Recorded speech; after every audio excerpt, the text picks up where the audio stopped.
குருதியில் பூத்த மலர். புனித மரிய கொரட்சியின் வாழ்க்கை வரலாறு. 1890 அக்டோபர் திங்கள் 16ஆம் நாளில் வானம் பனி தூவியது. பூமி பச்சை கொடி அசைத்து வரவேற்றது. அன்று வானத்து தேவதைகள் எல்லாம் பூமியில் வந்து வட்டமிட்டு வணங்கிய நாள். பூமி அன்றுதான் அழகை நேரில் கண்டது. புள்ளினங்களுக்கு அமைதியின் அர்த்தம் புரிந்தது. மனிதர்களுக்கு அன்றுதான் ஞானத்தின் ஒளி தெரிந்தது. பூமியின் தொட்டிலுக்கு தேவதைகள் பூ தூவியது அன்றுதான். ஏழையின் வீட்டில் ஒரு செல்வ மகள் பிறந்தாள். அவள் மூலம் சொர்க்கத்தில் இத்தனை காலமாய் இறைவன் சேமித்த அன்பை மொத்தமாய் பூமிக்கு பரிசாக தந்தார். பிறந்த தேவதைக்கு மறுநாளே திருமுழுக்கு கொடுத்து மரிய தெரேசா என்ற பெயர் சூட்டினர். இவர்கள் வீட்டிற்கு சிறிது தூரத்திற்கு அப்பால் புனித பிரான்சிஸ் தேவாலயம் இருந்தது. இங்குதான் மரிய தெரேசா கொரட்சி திருமுழுக்கு பெற்றாள். அழகு தேவதையாய் அவதரித்த மரிய அழுகை கூட அறியாதிருந்தாள்.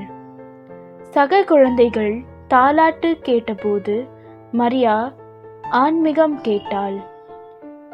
இறைவனை அறியும் ஞானத்தில் ஆழ்ந்தாள். தந்தையின் வீரமும் ஞானமும் நிறைந்த கதைகளிலும் தாய் அசுந்தாவின் கிராமிய மனம் வீசும் பாடலிலும் உறங்கினாள் மரியா. கோடீஸ்வரன் வீட்டு கோபுரத்தில் கிடைக்காத பாசமும் கவனிப்பும் மரியாவுக்கு கிடைத்தன. பாசம் நிறைந்த குடும்பத்தில் வறுமை கூட வரப்பிரசாதமாக தான் இருந்தது. ஒருவேளை மாடி வீட்டில் பிறந்திருந்தால் ஆயாக்கள் தான் வளர்த்திருப்பார்கள். இன்று நகரில் 90% குழந்தைகள் ஆயாக்களால் தான் வளர்க்கப்படுகிறார்கள். பெற்றவர்களின் பாசம் இழந்த குழந்தைகள் சுயநலவாதிகளாய், வன்முறையாளர்களாய், வெறி பிடித்து வேங்கைகளாய் வலம் வருகிறார்கள்.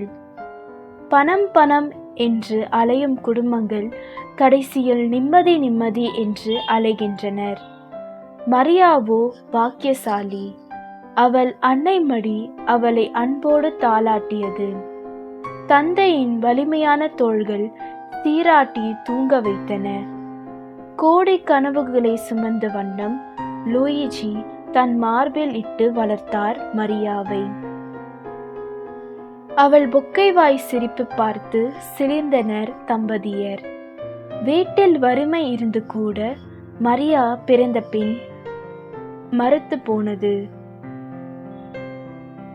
பூமியின் தேவதையை அசுந்தா கண்ணும் கருத்துமாய் பேணி வளர்த்தாள்.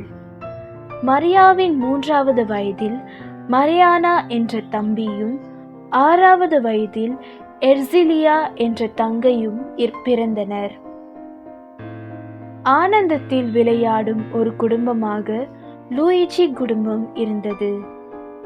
ஊரில் உள்ளவர்களுக்கெல்லாம் ஒரு முன்மாதிரி குடும்பமாக வாழ்ந்து சிறந்தனர்.